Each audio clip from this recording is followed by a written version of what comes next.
I graduated with $88,000 in debt. I didn't know how expensive school was until I actually saw it, like the actual figure. Like I knew it was expensive, but I didn't know how much I actually owed the government until I pulled my credit report. And I remember like going through the credit report, looking at all of my bank accounts, and then I see this like $88,000 figure, and my heart dropped. And I was like, oh my gosh, like what is this? Did someone steal my identity? Like what is this figure? Because it never like dawned on me that this is how much it costs to go to college. The bulk of that figure comes from Emerson. And I also had a couple of loans in undergrad because I had a scholarship too and I had grants, and then I had a few loans on top of it. So put together, it all equals $88,000. In my free time, I work at a maternity store. This is what I do, just kind of to pay bills until I can find a job in journalism. I'm a sales associate at a Pea in the Pod. It sells high-end maternity clothes.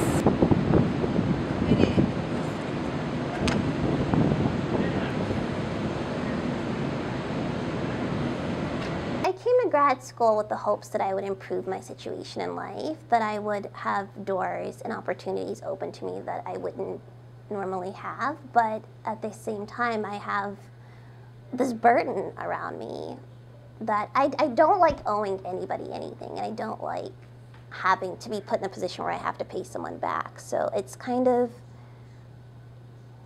I don't know how much the quality of my life will improve if I'm sending out a portion of what I earn to someone else.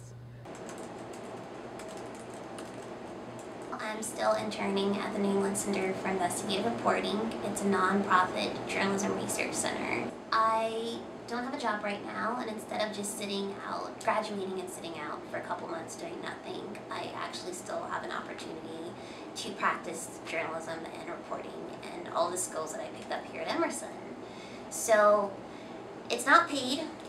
I would love it to be, but at the same time I'm still getting valuable experience, I'm still getting bylines, and I'm still getting published.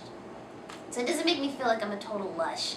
I don't regret taking the loans because I think I have more opportunities now than I did when I was in Louisiana. I came from a very print background, like it was print heavy. And one thing that was obvious to me was that the industry was changing.